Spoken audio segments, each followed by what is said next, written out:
Assalamualaikum, apa khabar semua? Harap semua sihat selalu. Kembali lagi dalam channel Pak Hang Studio. Okey, sebelum kita mulakan konten kita hari ini, aku nak ucapkan selamat Hari Raya Maazir Batin kepada follower-follower, kepada viewer-viewer yang menonton video ni.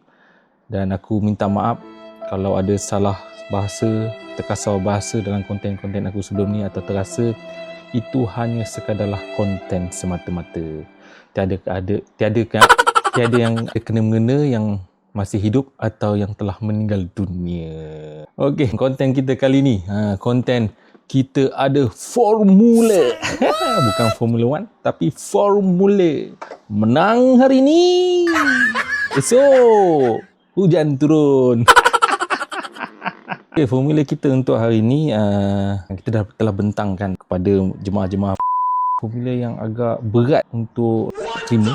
Setelah beberapa rundingan, setelah beberapa pembincangan dan setelah beberapa panggilan telefon dibuat, jadi formula yang telah kita persetujui adalah dengan menukar semua kenderaan yang digunakan oleh kita daripada penggunaan petrol ke EV car. Jadi kita telah bersetuju untuk menggunakan model keluaran daripada UK iaitu MG. Okey, bila beli kereta baru ni, aku selalunya akan tengok 3 benda. Pertama, ni. Berapa tinggi ni. Ini dekat 6 inci ni. Gayat tu buat dia tau. Yang kedua, bila fender ni dengan tayar tengok dia flashing ke tak. Selalunya kalau standard car memang dia akan tenggelam lah. So memang aku sakit mata kat situ. Yang ketiga, of course, ni. Boleh masuk durian simpan tu dalam ni. No. Sama lah macam masa aku dapat anak gajah ni kan. Memang rim standard, lepas tu tinggi, bawa gayat, huyung hayang. Jadi apa yang kita akan buat dekat kereta ni sama juga dengan dekat kereta ni. Keluaran daripada UK, kalau ikut brand daripada UK lah, tapi China dah beli company ni. Bila kita masuk, dia akan auto on, kunci kat dalam. What we need to do is tekan brake.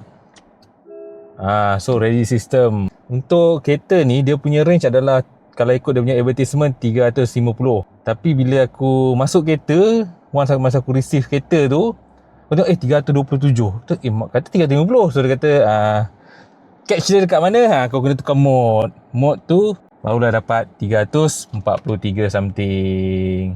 Itulah dia punya catch dia dekat mana. Dengan range kereta ni dan juga dengan harga kereta ni, untuk aku berbaloi lah untuk beli ni. Kenapa aku tak ambil lagi satu tu? Sebab design dia, aku minat design kereta ni.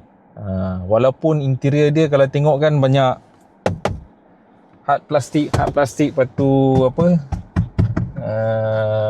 fabric punya ni. Tapi well, you know, purpose buying this car is to reduce consumption of petrol. Sebab kalau tengok gajah sebelah tu, bini aku buat pergi kerja, sebulan pakai pergi kerja, pergi jalan-jalan apa semua. Jalan yang aku cakap tu jalan yang dekat-dekat lah dalam JB ni, dekat 300 kat sebulan. So kita nak tengok, kita dah fully charge dan esok bini aku akan start pakai. Berapa lama kita boleh pakai kereta ni dan berapa kali untuk charge dalam masa sebulan. Alright, itu saja. Stay tune guys untuk konten kita yang akan datang. Tolong like, tolong subscribe, tolong share, tolong follow. Bagi yang di Facebook, kasih tap like, share. Bye bye.